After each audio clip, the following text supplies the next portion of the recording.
Hi everyone, this is Ali from DarArab.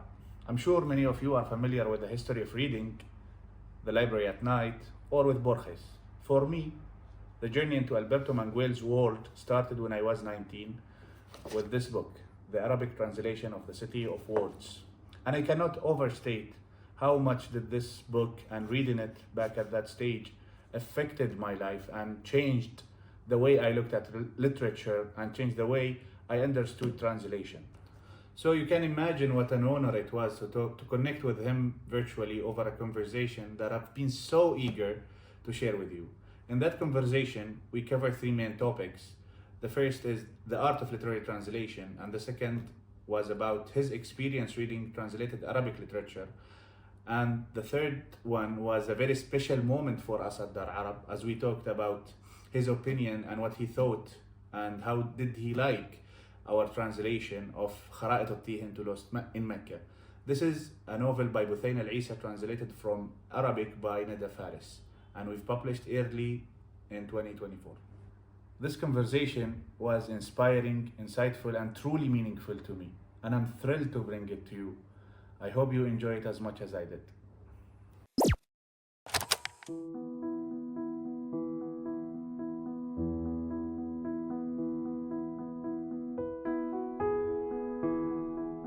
No, I wanted to congratulate you on your publishing program because programs like this, in a moment that we need dialogue more than ever, are superbly important.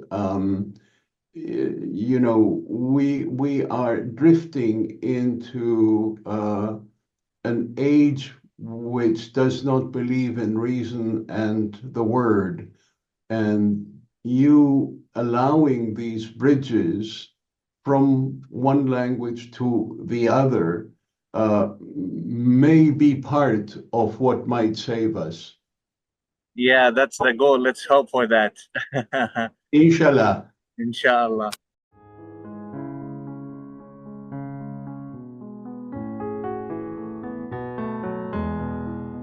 Let me start by saying that one of the foundation myth of the three civilizations of the book is the myth of the Tower of Babel, which seems like a punishment from God because of our attempt of reaching what is forbidden.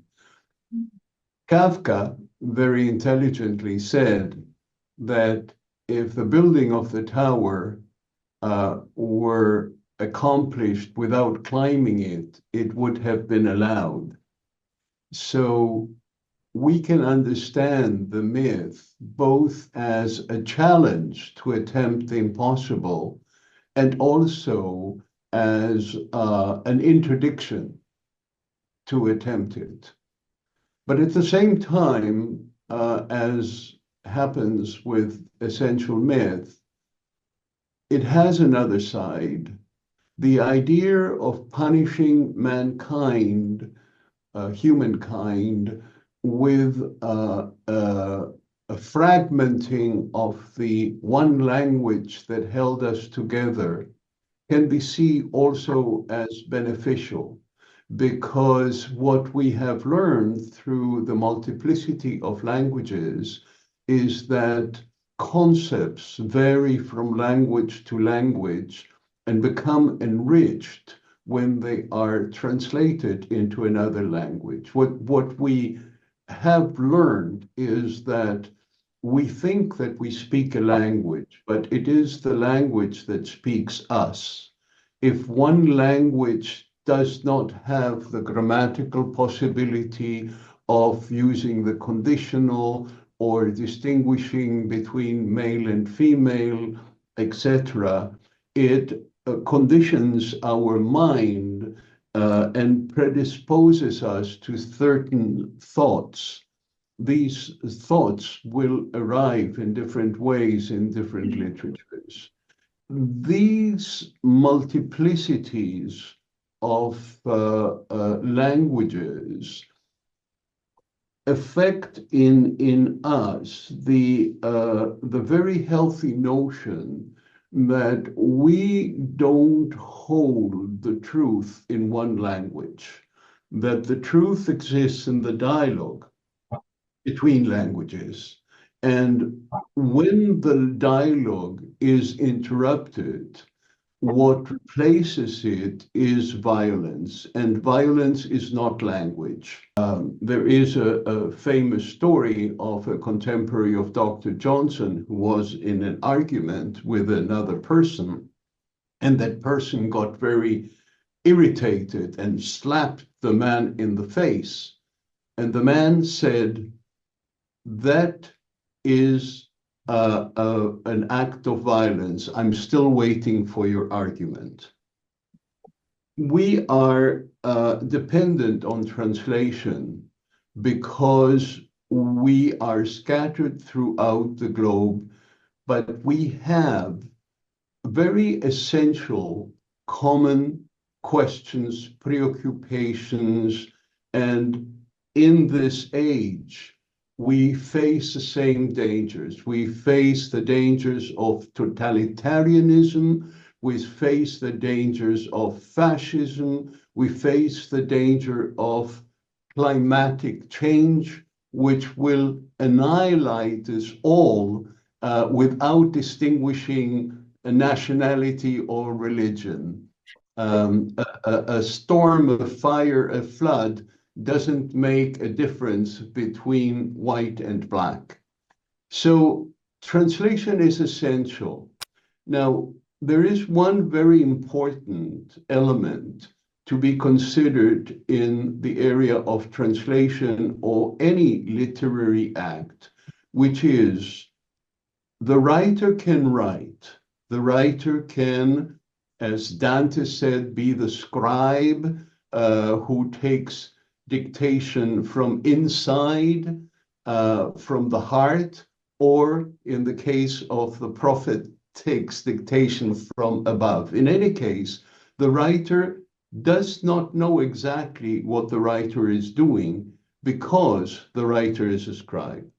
But that scribe, in order for the work to come to life, requires the intervention of the other, the listener, the reader. If that other does not exist, the literature remains in a state of suspended animation, a living dead, a zombie. Yeah.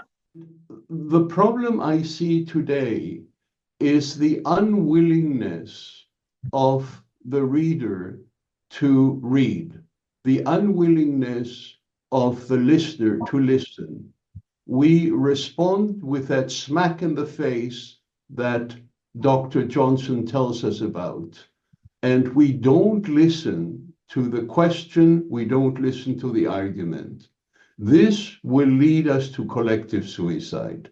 And so translation might save us. Might. There is no promise.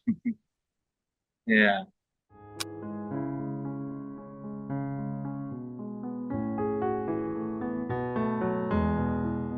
I'm reading your Art of Translation right now, and there was a saying by you where you said every translation is an elegy, and that was very precise. I would like to ask you if you have looked at our project or DarArab's project. Is basically it's a project of translating contemporary Arabic literature to English in a try to fill three main gaps. The first gap is the readership of contemporary Arabic literature in the West and English-speaking world. And that gap causes so many misconception and misunderstanding between two big nation and cultures. And then there is another gap of as you may know, in the Gulf countries now contain the highest number of expats in the Arab world. So, and most of these expats speak English, and those people have never read our stories and literature, not because they are not willing. We didn't test that because no one translates Arabic literature. So this is another gap. And the third gap is a bit unfortunate, but we're trying to do what is possible about it. Our kids or the young generation does not read in Arabic anymore. So we started this project also to address these readers who are actual readers interested in reading, but they do not read in Arabic anymore because of the globalization and the learning in English, the education in English, basically. And these are the main three gaps that we're trying to fill through subjects and books and authors from all around the Arab world, starting from Morocco up until Oman and everything that is between. That's excellent. It's so necessary. It is so necessary because we cannot remain deaf to what is said in a language that we can't read. The same thing happened with Yiddish, where the younger generation stopped reading Yiddish, and there's a big literature in Yiddish that is slowly being translated into English, but not all. The same happens with Guarani and some important indigenous languages of South America. The Aymara, for instance, which is one of the most extraordinary languages in the world. It is so rich that every language can be translated into Aymara, but Aymara cannot be translated into other languages. So the case of Arabic is not unique, except that in this moment of political conflict, it is being associated with political and religious and totalitarian intentions. And what you are doing is a work of rescue. You are rescuing the literature and the language from the hands of those who want to use it for their own means. Yes, that's what we're trying to do, and hopefully we do good with that.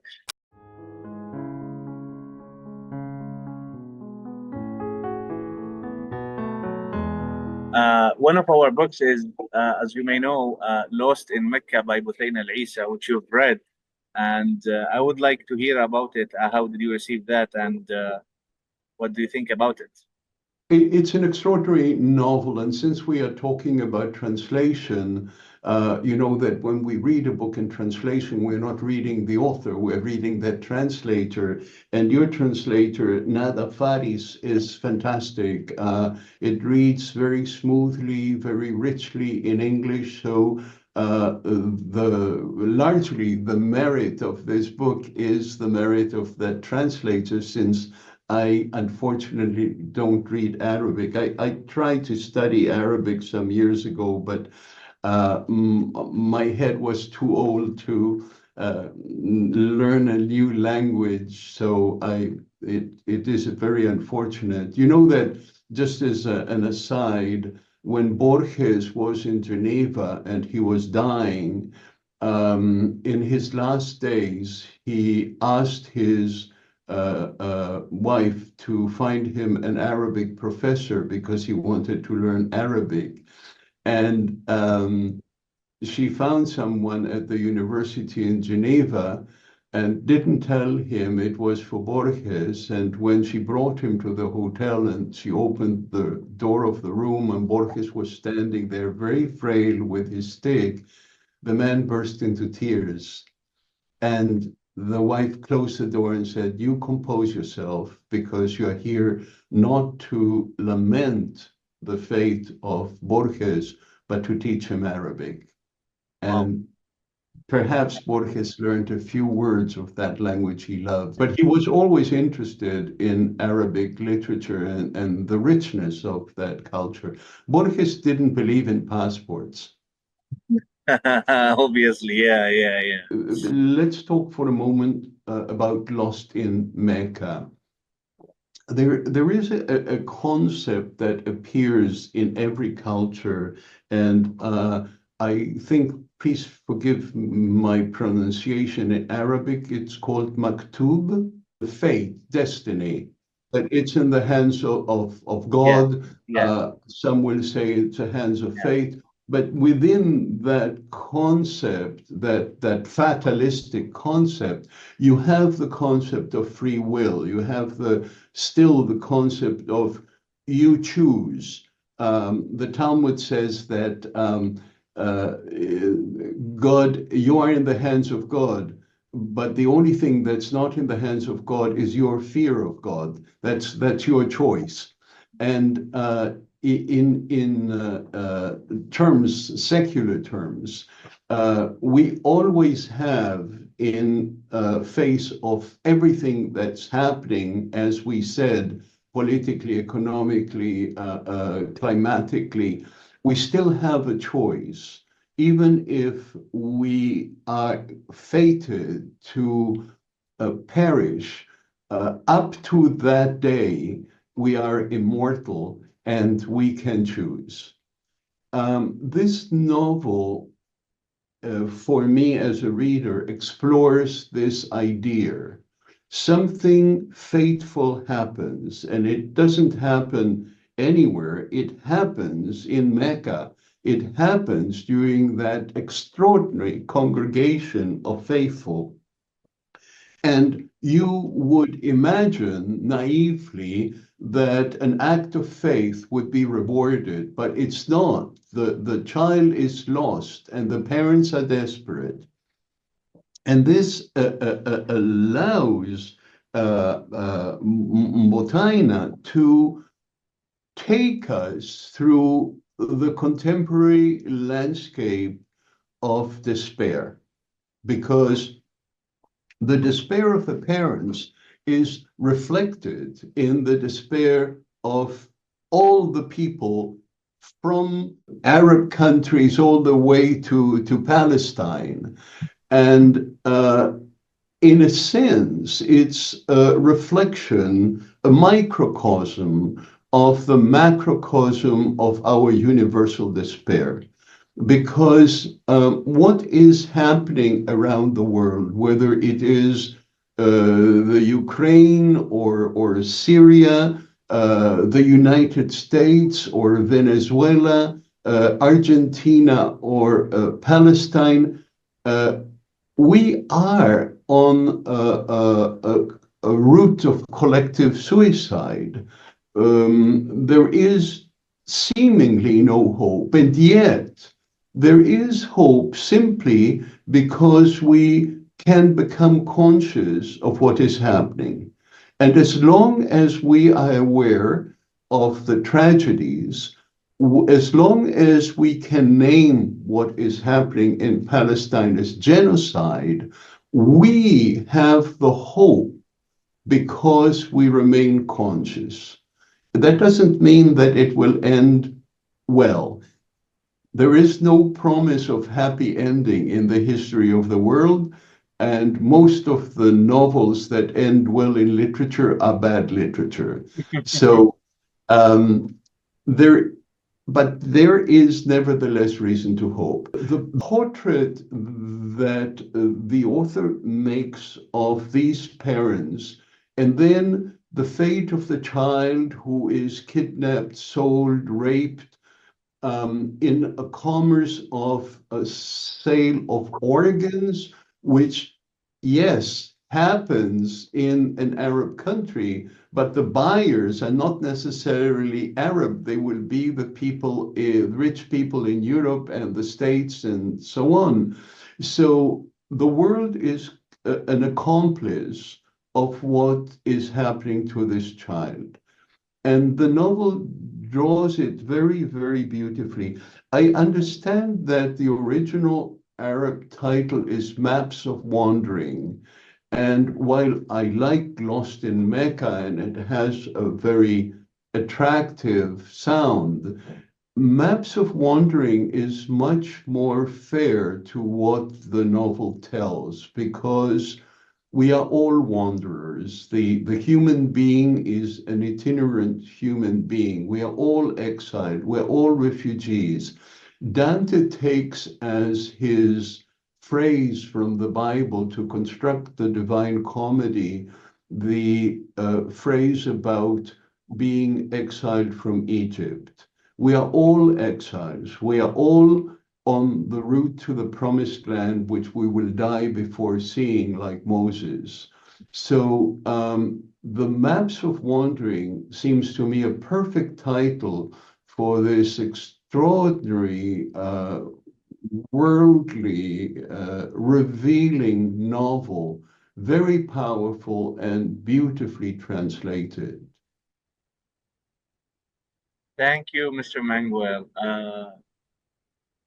That's very generous of you. For my entire last 10 years of my life, I've been reading your works, and I'm very thankful for all you write and all your efforts. I'm very grateful. Very Thank you. enlightening. Thank you. Have a Bye. good day. You Thanks. too.